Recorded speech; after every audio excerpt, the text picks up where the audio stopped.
pagluban, ang kaluoy mo walay pagkupas. Kani adto ug hangtod karon, kanunay kang matinumanon.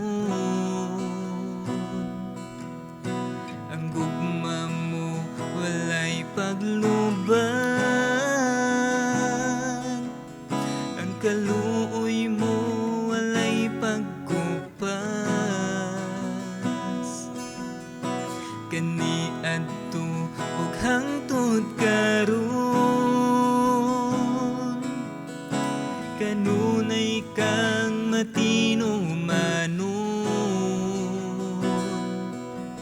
Simbawon ko ikaw, daygon ang ngalan mo, ang kinabuhi ko ihalad lang kanimo.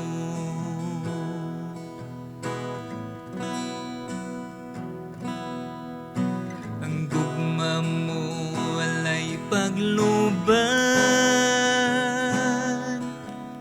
ang kaluoy mo walay pagkupas.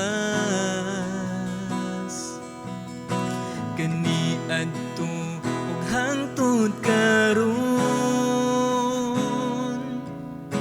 kanunay kang matinumanon. Simbawon ko ikaw, daygon ang ngalan mo, ang kinabuhi ko ihalad lang kanimo. Simbahon ko ikaw, daygon ang ngalan mo, ang kinabuhi ko ihalad lang kanimo. Ihalad lang kanimo.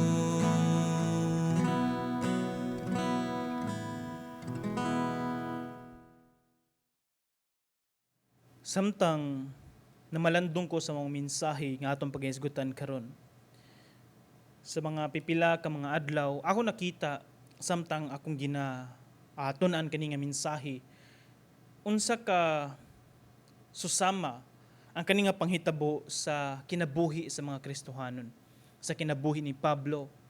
Kung ato makita sa kinabuhi sa mga pastor, kung usa ka man naamoy kaila nga pastor or usa ka pastor o di ba ka usa ka pangulo sa simbahan or usa ka leader sa simbahan o di ba ka usa ka misyonaryo nga nangalagad sa Ginoo nga sa matag adlaw walay puas, walay puol, walay pagkalubad nga diin makugihon sa pagsulti sa mensahe sa Ginoo.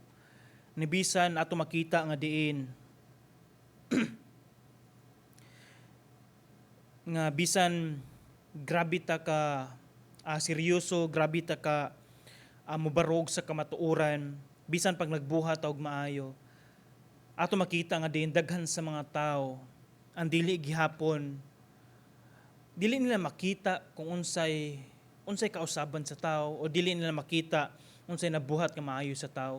Wala nila makita unsay gibuhat sa Dios sa kinabuhi sa tao. Ang ilang makita mao ang kanunay nga sayop o ilang makita himuon ba kang bati or kani mga tao nga nagbuhat og maayo maupay bati atubangan sa uban. O di ba ka nakasinati ka ba or naa ka ba'y nakasugat nga tao nga grabe kaayo mo supak, grabe kaayo mo sukol sa mga sulugoon sa Ginoo o grabe kayo musokol sa mga anak sa Dios. Naa ba kay mga nakailang nga tao nga anak kusog kayo mang daot sa mga Kristohanon, kusog kayo magbutang-butang og istorya sa mga Kristohanon, sa mga anak sa Dios, kusog kayo musukol sa ni pastor nga bisan si pastor walay sayop. Og ato makita diri nga diin kani siya nga atong paghisgutan karon. Maghisgot kita mahitungod diri sa kinabuhi gyapon ni Pablo unsay nahitabo niya human siya gidala didto kang gobernador Felix ngenhi sa kapitulo 23 sa libro sa Buhat. And nanata karon sa kapitulo 24. And then aton tan-awon unsa ka ang nahitabo ning Pablo samtang anaa siya didto. So sa akong sulti kaganina, atong pagtan-awon kini siya nga mensahe, ug atong tan-awon ang atong kaugalingon unsa ka ang sama nga panghitabo nganuman og atong tan-awon unsa ka ang dapat atong buhaton kung nakasugatan niini nga mga klase nga mga panghitabo. Apan sa dili pa kita moadto sa unahan, atong tugutan ang Dios, ang balaang espiritu nga diin mo'y magahikap sa matag usa ka kasing-kasing nato mag-aabli sa atong unahuna sa atong salabutan nga makuha nato ang mensahe sa Ginoo kung unsa iyang ipaabot kanato karong adlaw. So magampo sa kita. Labing gamhanan ug balaan ng mga Dios. Salamat o Dios na ini nga taknaa nga diin tuon na pod kami sa imong mensahe. Salamat Ginoo sa imong dako kayo nga pribilehiyo nga gipasinati sa matag usa nga diin libre o walay babag ang among pagtuon sa imong mensahe. Tugot yo Dios ablihi ang matag usa ka kasing-kasing ug gunahuna mga salabutan nga diin among makuha, among maaplikar kung unsa man imong mensahe nga imong ipaabot sa matag usa kanamo karon. Og tugot yo Dios nga magkinabuhi kami niini nga danlog nga kalibutan uban ang imong nga pulong pagtuman sa imong mga sugo.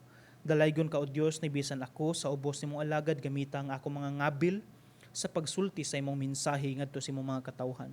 Dalaygon ka sa walay katapusan sa pangalan ni Jesus. Amen. Balikon nako ang ato nga mensahe makita diha sa libro sa Buhat kapitulo 24. Sa bersikulo 1 hangtod sa bersikulo 9 niini ato makita nga mao ni siya nga gikiha si Pablo sa mga Hudiyo. Ato makita diri unsa ang mga sumbong, unsa ang ilang mga buhat-buhat nga mga istorya. O sa bersikulo 10 hangtod sa bersikulo 23 mao ni ang higayon nga din si Pablo pod ni sulti pod siya mahitungod sa iyahang kabahin, sa iyahang parte. Unsa man dapat ang iyahang baruganan, unsa man dapat iyang isulti, unsa man dapat iyang depensa. Sa bersikulo 24 hantod sa kinalasan nga bersikulo, ato makita diri nga din si Pablo, naa diri si Pablo sa atubangan ni Felix ug ni Drusilla. So ato makita diri bersikulo 1 atong tan-awon sa isayo nato pag-ayon sa mga panghitabo, human nga din si Pablo nagsulti siya mahitungod sa pulong sa Dios. And then, ato makita diri nga diin gibutang-butangan siya istorya sa mga tao, gikulata siya, gibunog siya, hapit na magani siya mamatay apan pasalamatan nga din ana ang sundalo, apan ang sundalo mo'y nahitabo nga diin do gigamit siya sa Ginoo pero ang kahimtang ni Pablo naa siya sa kampo sa mga sundalo ato makita usa siya ka piniriso.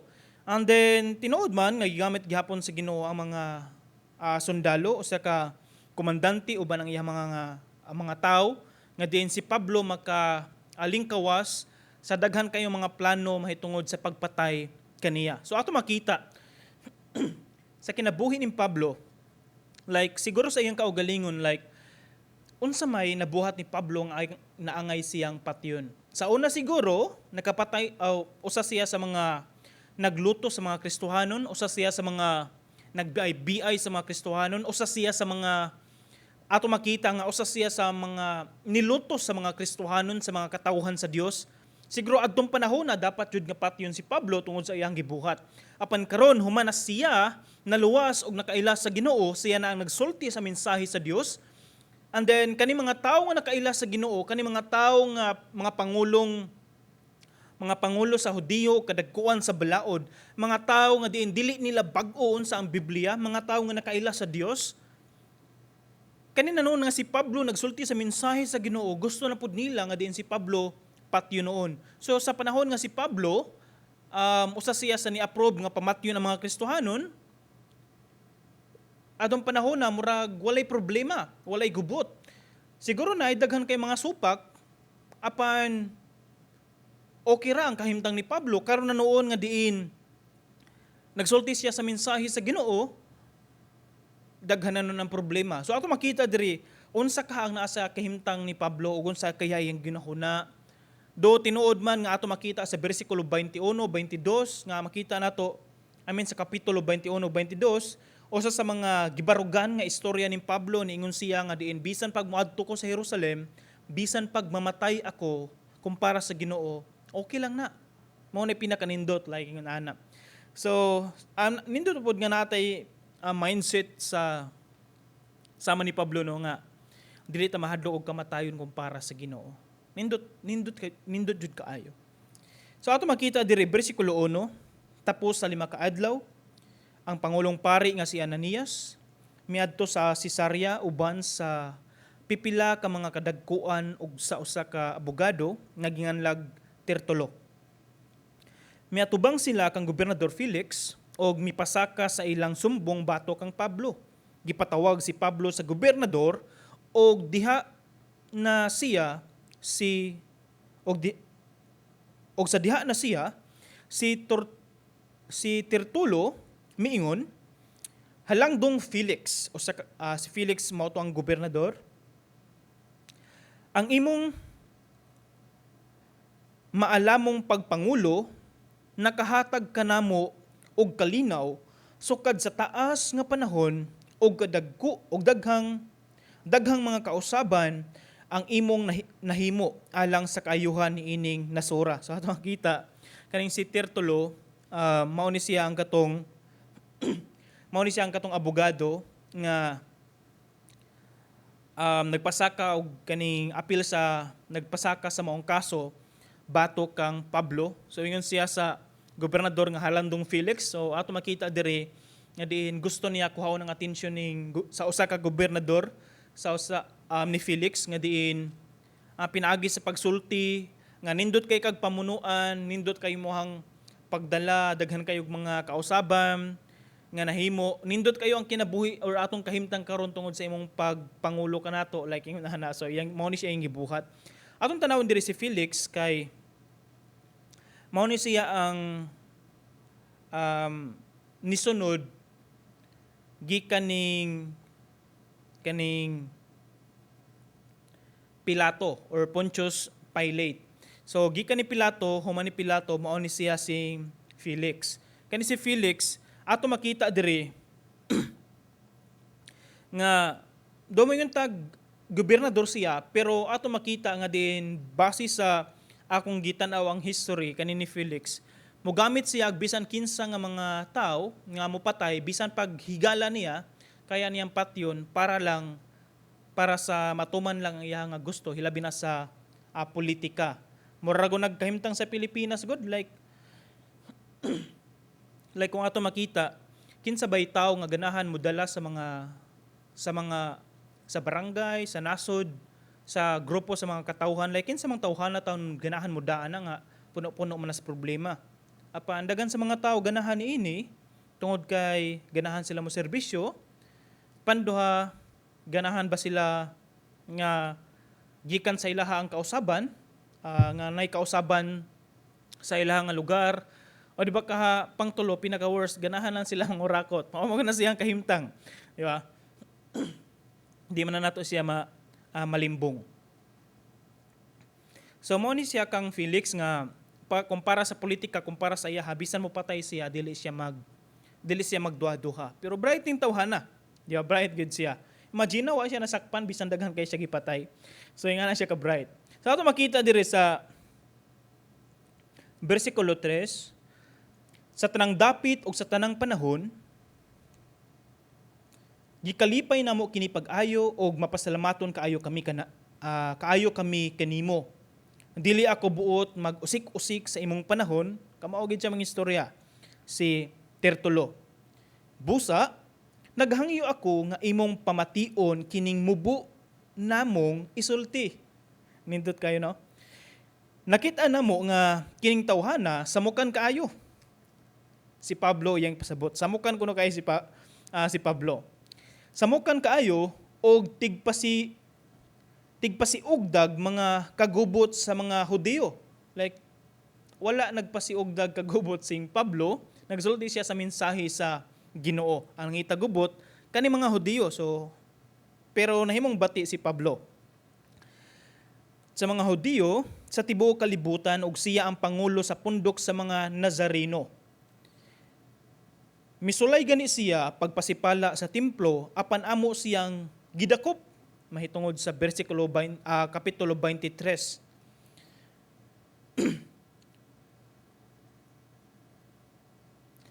Kung sukit-sukiton mo kining tawhana, masayran mo ang tanan mahitungod sa among sumbong bato kaniya. Ang mga Hudiyo midason sa sumbong og miingon nga kining tanan pulos tinuod. So approve kaning tanang mga Hudiyo, ang tanan ko nilang gisulti bahitungod or batok ang Pablo puros tinuod. Wa nila gisulti nga ilang gikulata si Pablo, hapit nila pati si Pablo. Wa nila gisulti nga si Pablo nagsulti lang siya mahitungod sa pulong sa Ginoo tapos sila mo inang itagubot. Maski si Pablo ni tuman ng gani sa ilang pagtulunan sa ilang mga practices, niya ito pa siya sa templo pero na mga tao nga nangita og gubot ningon sila nga kaning tawhana si Pablo mao ni siya ang daot nato, mao ni siya ang gusto mo supak nato, like halos tanang gubot gikan sa mga Hudiyo nga makiglantugi kang Pablo tapos ilang nakita unsa ang gahom or kamatuoran nga gikan ni Pablo pinaagi diha sa balang Espiritu Santo ug tungod nga na naglagot siguro sila, masina siguro sila, mo lang gusto nila nga itiklop na lang si Pablo. Mao man ay pinakasayon siguro nga solusyon. So ato makita diri baliktad lang siguro kaayo tungod kay kani mga tawhana, mga Hudiyo piniling katawhan sa Ginoo, nangalagad sa Ginoo, kaila sa Ginoo, tapos nay tawo nga grabe kay mosulti sa pulong sa Ginoo, tungod ba kay masina sila, tungod ba kay di sila ganahan, tungod ba tapos ilang buhaton kay patyon na lang. Like kung ingon ani man gani ang ilahang nga panghuna-una or ingon ani ang mindset kaning panahon na mas maayo pa sigurong mga tao nga wala makaila sa Ginoo kay dili pa mobuhat dali-dali ingon ani kaysa sa tao nga nakaila sa Dios. Mo na nga sakit kaayo sa kaning part, kaning bahin sa ilahang sitwasyon. Versikulo 10, unya ang gobernador misinyas kang Pablo sa pagsulti o si Pablo miingon, nasayod ako, mao na si Pablo yan ang gisulti, nasayod ako nga ikaw maoy maghuhukom niining nasura sulod sa daghang mga tuig busa gikalipay ko ang pagpanalipod sa akong kaugalingon dinhi sa imong atubangan. Ingon si Pablo, kung imong susihon, masuta mo nga wala pay 12 kaadlaw sukad sa akong pag-adto sa Jerusalem aron pagsimba. Imagine wala pay 12 kaadlaw tapos grabe ang iyang pag-antos, daghang higayon nga hapit na siya mamatay. Apan wala pa mo 12 kaadlaw. Ang mga Hudiyo dili makapamatuod nga nakiglantogi ako kang bisan kinsa didto sa templo ug dili sila makapamatuod nga nagpagubot ako sa katawhan didto sa mga sinagoga o bisan diing dapita sa syudad. Like wala man gani sila igong ebidensya nga ipakita nga ako mo hinungdan mo ni gusto ipasabot ni Pablo. Like unsa may ilang ikapamatuod? Unsa may ilang ikapakita nga ako jud ang hinungdan, ako jud ang nagpasinugda. Gamay na kuwang moingon si Pablo nga sila may rason, like gamay na lang jud. Pero ato makita diri unsa ka ang sunod Hinuon, versikulo 14, hinuon, ang kunon ko, yun si Pablo, dinhi sa imong atubangan, nga nagsimba ako sa Dios, sa among mga katigulangan, pinaagi sa pagsunod sa dalan, nga ilang giingon, nga bakak kuno. Nagtuo sab ako sa tanang butang nga nasulat sa balaod ni Moises, o sa mga basahon nga gisulat sa mga propeta. So ato makita diri, ingon si Pablo nga nagtuo ako sa balaod sa nga gisulat ni Moises ug sa ubang propeta. Si Pablo nagtuo siya sa kapitulo 23 usa sa rason nga nagubot ang templo tungod kay ilang pagpasangil nga si Pablo misupak sa ilahang mga katigulangan. Si Pablo sulti og bakak mahitungod sa balaod ning Moises nga dili dapat sundon daw mo giingon nila. Pero ato makita diri nga diin niangkon si Pablo nga diin mituo man ko, di ba? Kabalo man ko, mo na ingon ni Pablo. So tanan nilang pagbutang-butang og istorya opposite sa unsay gituohan ni Pablo. Bersikulo 15, sama kanila, naglaom ako sa Dios nga iyang banhawon ang tanang mga patay, maayo og daotan. So ato makita diri mao ni siya ang pagtuo sa mga Parisiyo. Parisiyo nagtuo nga nay pagkabanhaw, Sadusiyo nagtuo nga way pagkabanhaw. Duha ka klase nga mga duha ka klase sa mga Kristohanon or sa mga duha ka klase sa mga Hudiyo. So ato makita diri bersikulo 16, busa kanunay kong gipaningkamutan ang pagbaton og malinis nga tanlag at tubangan sa Dios og sa mga tao. Human sa pipila ka tuig, nga nahalayo ako sa Jerusalem, mibalik ako didto aron sa paghatod sa mga hinabang alang sa ako mga kaigsuunang Hudiyo aron sa paghalad. Hikaplagan ako nila nga naghalad didto sa templo, tapos ko mabuhat ang seremonya sa pagpanghinlo. Wala ako'y kaubang mga tao ug walay kasamok nga nahitabo. Mo na ingon ni Pablo, mao ni siya ang nahitabo. Apan didto'y pipila ka mga Hudiyo nga tagalalawigan sa Asia, badlungon ginin taga Asia no. Basin mga Pinoy ni. Kadtuon ta sila ang angay nga moatubang kanimo ug mapasaka sa ilang sumbong kun ugaling may ikasumbong man sila, bato ka nako. Tinuod man pod tungod kay sila may nagreklamo, sila may nangitagubot, dapat sila mo ay nagpasaka, dili kaning mga naadiri sa atubangan sa gobernador.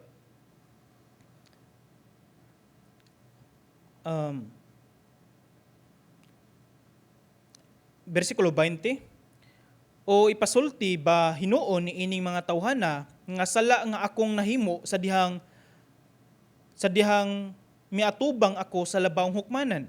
Apan tinuod nga sa dihang miatubang ako kanila, miingon ako, naa na po'y gi-claim si Pablo, niingon siya, ako gihusay karon sa inyong atubangan tungod lamang kay nagatuo ako nga banhawon ang mga patay.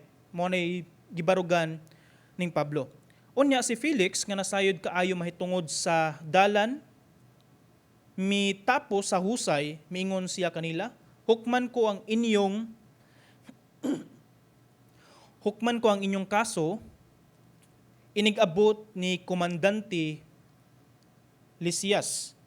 Unya gisugo niya ang kapitan nga gitugyan kang Pablo nga pabantayan siya, apan hatagan lang siya diyutay kagawasan o tugutan ang iyang mga higala sa paghatag sa iyang mga gikinahanglan. So okay ang gibuhat sa gobernador.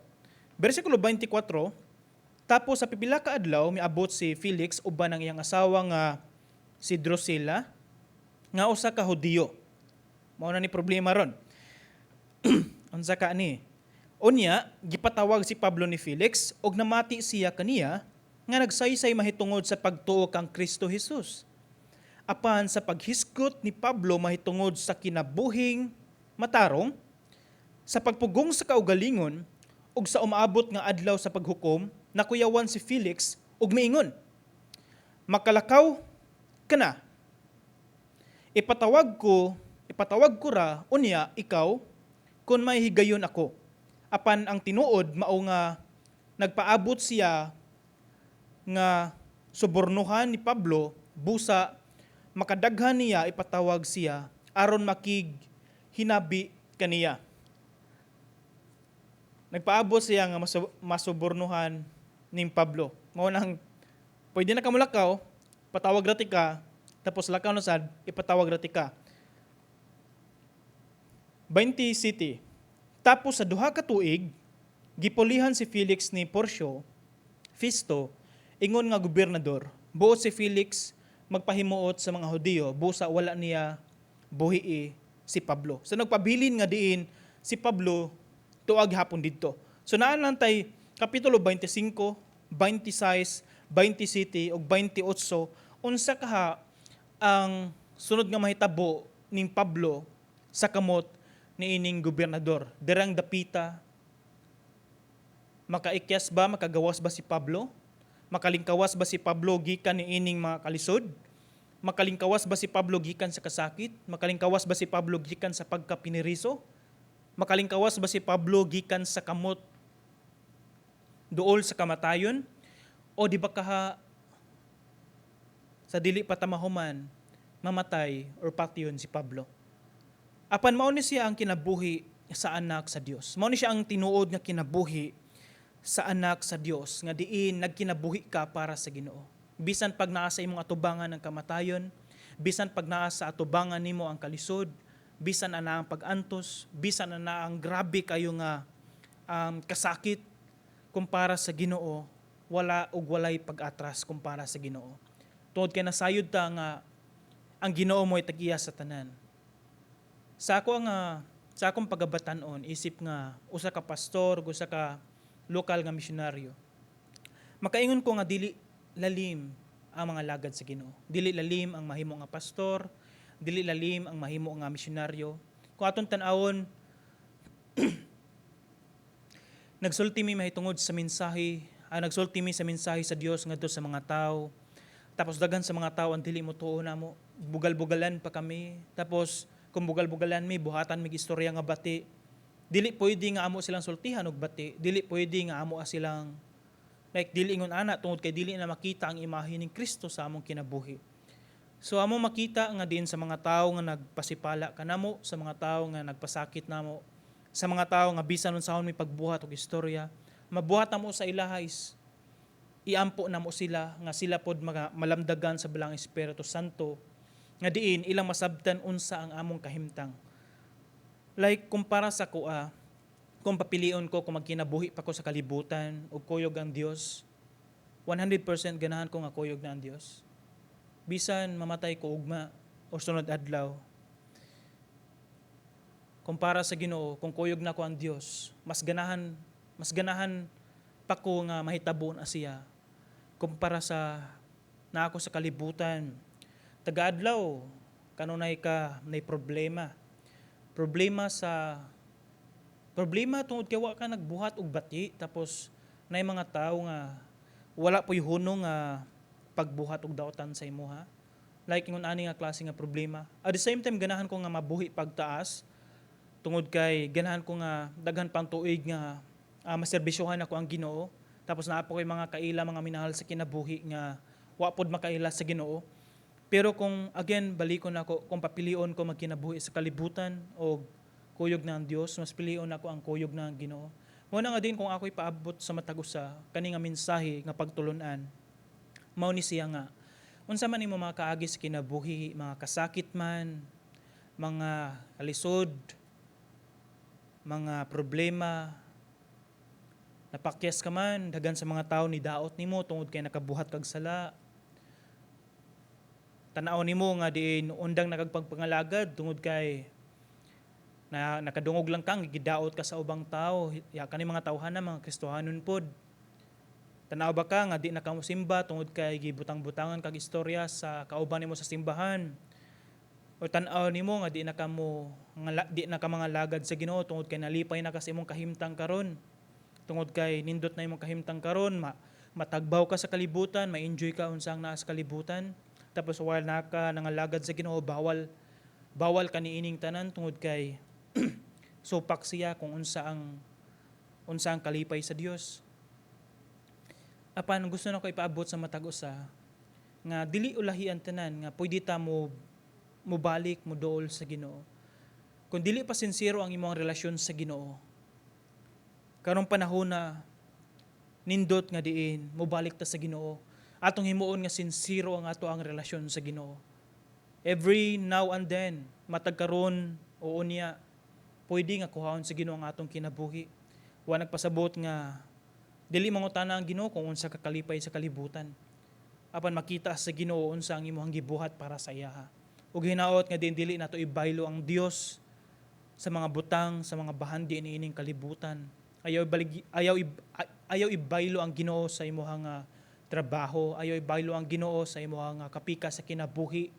Ayaw ibaylo ang Ginoo tungod kay gisultihan lang ka nga di nakailhon nga anak o di ba ka di nakailhon nga igsuon tapos imo nang ibaylo ang Ginoo. Ayaw ibaylo ang Ginoo para sa kasikatan, ayaw ibaylo ang Ginoo sa bahandi, sa kwarta, bisang unsa mang butang nga nas kalibutan, ayaw ibaylo ang Ginoo. Kaning tanan lumalabay lamang apan ang mapabilin ang Ginoo, ang imong relasyon sa Ginoo. Mobiya ni kitang tanan mobiya sa kalibutan ug naatay padulngan. Ug mao na nga diin either padulong ba ta sa impierno o padulong ta sa langit. Mao na nga diin atong himuon nga seryoso ang atong relasyon sa Ginoo samtang buhi pa ta nga diin mahimo o malipay ang Ginoo sa atong kinabuhi samtang nangalagad ta sa Ginoo diri sa kalibutan. Ug ato makita sa kahimtang ni Pablo, wala siya nasayod kung mamatay ba siya o dili, apan wala siya mihunong sa pagsulti sa kamatuoran, wala siya mihunong sa pagsulti sa mensahe sa Ginoo. Ug hinaot sa matag usa, dili ta mohunong sa pagpangalagad. Ang paog gihapon ta kanunay, simba gihapon ta kanunay, atin tag Bible study kanunay, basa tag Biblia sa kanunay, sa tanang panahon atong unahon jud ang Ginoo. Magampo kita. Ginoong Dios ni ining takna. Salamat Ginoo sa mensahe nga imong gipaabot sa matag usa nga diin ikaw ang Dios nga nay plano ni ining tanan bisan pa